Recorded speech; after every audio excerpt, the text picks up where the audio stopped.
So my question is based on this latest news that we just covered of treason within our own five I letter agencies. Um, Yes. we know nothing's going to happen because we have a two-tiered justice system, and it's plainly obvious that there's a two-tiered justice system. So we know nothing's going to happen.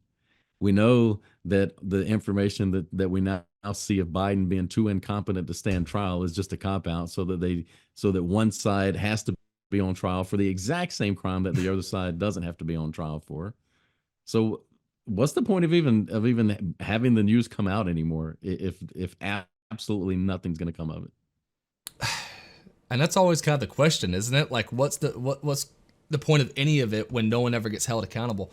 I think what it really is we're just adding to the camel's back, right? And we're hoping eventually one of these stories breaks the back, right? That eventually people will wake up. They're just something that causes it. And we look at history for a lot of these things. It's a lot of times kind of smaller things that end up triggering these big events, but it's not because that small thing made that big of an impact. It's just because things got piled on to such a degree, people were just tired of it. I mean, I think that's what we're kind of hoping here in this case, that we can keep piling on and piling on. But then you also have the unfortunate problem where a lot of it, people start just tuning out because That's there's too exactly right. much to hear. Not I only not mean, only tuning it out, but unless you're heavy into certain Twitter circles or listening to us or something like this, you don't know about this. It yeah, gets buried. yeah, it gets buried very quick. Well, the good part So how, is, how do you how do you break the camel's back if you can't find the camel if we're not really getting any straws on the back?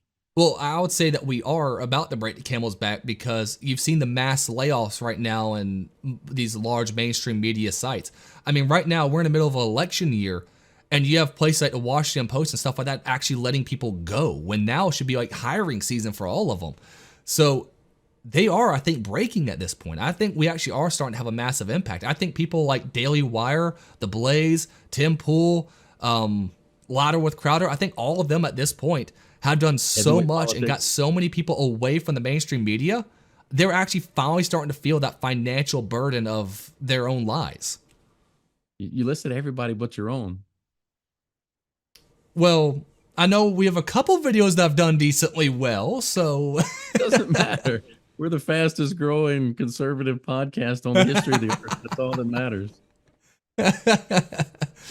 maybe one day, maybe one day. Hey, percentage wise, there ain't nobody growing like we are, baby. We're on top of the world.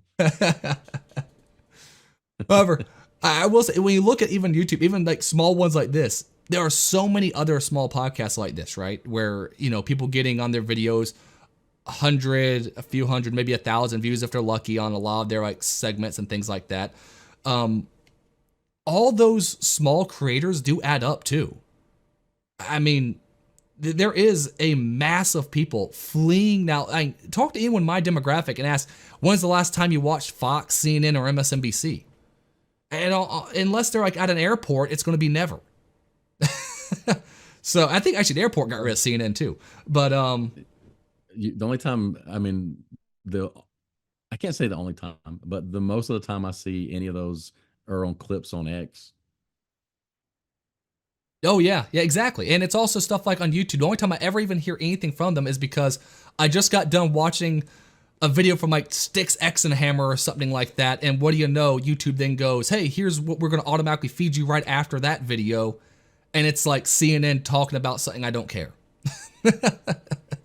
So it's also YouTube propping up them the best they can, despite the fact, of course, they are failing entirely, which is also why, of course, you had to get rid of stuff like the dislike, meter, because you could just see how many people hated whenever that content got fed to them. Yeah, that is true. You're not getting the answer you don't. If you're not getting the answer you like, and you're getting the answer you don't like, well, obviously you just remove the answer you don't like. Yeah, but you say, what's the point of Lies articles? I think it's just that. I think it just constantly, even if we did demoralize people to a certain, it might demoralize people to a certain degree. One thing it does demoralize people to is their trust in the media overall, which is, I think, the biggest thing. I think Michael Malice has a quote where he says the country would be better off when people look at the people in mainstream media the same way they look at big tobacco CEOs.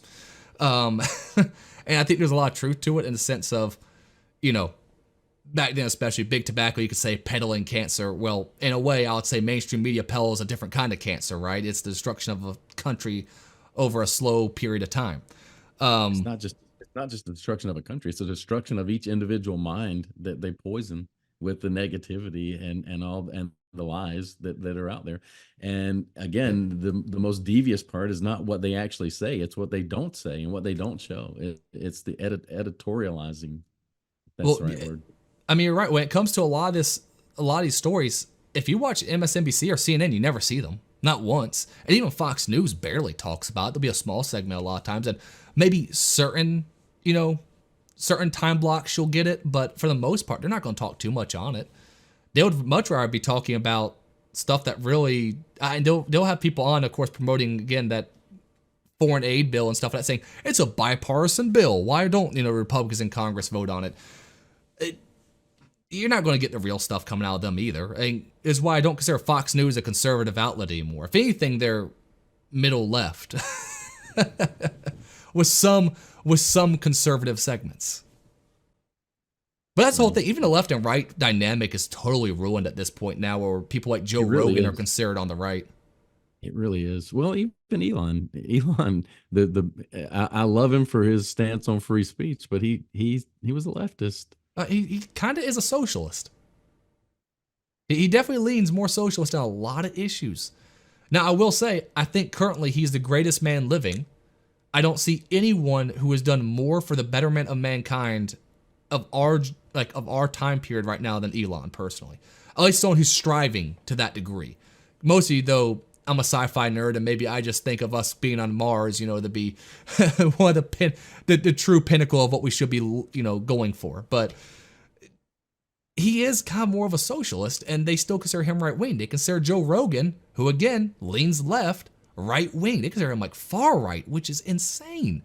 They consider people like Dave Rubin heavily right-wing, and now he's become more right-wing over time, but they were calling him right-wing back when he was still a Democrat.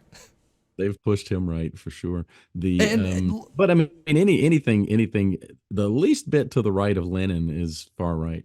Exactly. And they'll point to Europe as the example of, they'll use like a global scale of what is middle. But here's the thing, the global scale does lean left because communism and socialism has infested most of the world. It was here that the ideas of individual liberty really took hold. So of course, over here is a completely different dynamic. And also, let's be real, the ideas of right and left make no sense anymore. Because it used to be, you kind of accepted totalitarianism as a given. And so it was, do you believe in more traditional totalitarianism, or do you want a more revolutionary style of totalitarianism? Do you want the revolutionaries to control your every movement, or do you want the classical kings or whatever controlling your every movement? There wasn't really a good segment for like libertarians or anarchists or any of that kind of stuff for the most part. Because it makes no sense for them to be labeled in the middle, because they're not in the middle of those two things whatsoever. The real right and left that should be looked at is left meaning more centralized authority and the right meaning more decentralized authority. Anarchists are far right, they're the far right extremist, and the far left extremists are communist. I think a pretty simple dynamic that would be easy to understand. What's kind of amazing is watching our vice president loves Venn diagrams, apparently. So if we're doing Venn diagrams, there's a little intersection of the far right and the far left that really comes together on a lot of things. And it's like that, I forgot which comedy team did it, but the one where they showed the leftists and the racists agreeing on everything. That's a great one. Ryan Long, I think, did that one. That was hilarious, but it was a lot of truth in it. You got leftists now promoting segregation, and they're just coming together on exactly what we fought really hard to overcome. But the far right and the far left, there's anarchists on both of those sides that are just, for whatever reason, if they ever come together, Lord help us, maybe, I don't know. It just the examples we give of right and left make absolutely no sense. Like they'll say fascism is a far right ideology, but fascism has more in common with communism than anyone on the right would. It makes no sense. It's all centralized authority at the end of the day, trying to control the lives of the people. So like, how do libertarians and fascists how are they both on the far right? It makes no sense. let's say that your girl Nikki was to let's just say everything goes perfectly and she becomes the nominee. The day she becomes the nominee, she's far right.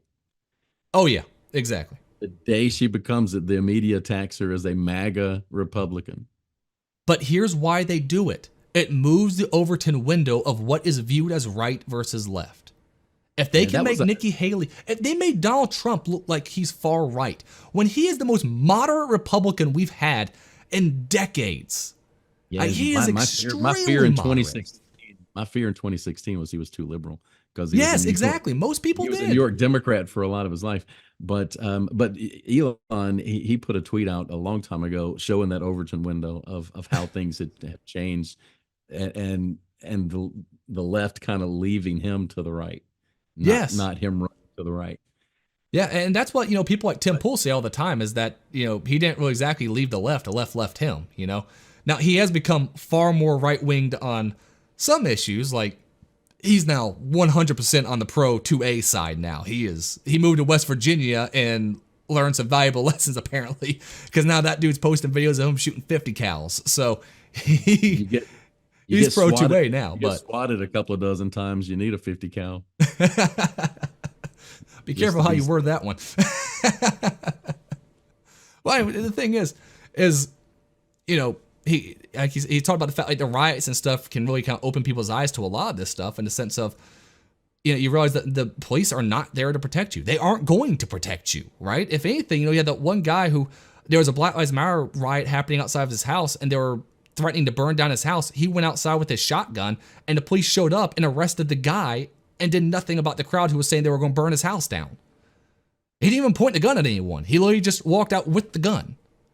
So, which is totally legal to do, mind you. If I want to walk outside and just sit in my front yard with my AR-15, people might call the cops. They might come and ask me some questions, but I'm not breaking any law doing it. Now, you shouldn't do that. I think a lot of those people who do stuff like that are kind of just, poking the bear for no reason whatsoever, and you gain nothing from it. But it was totally legal for the guy to do, and yet he's the one arrested because the mob is out there demanding it so.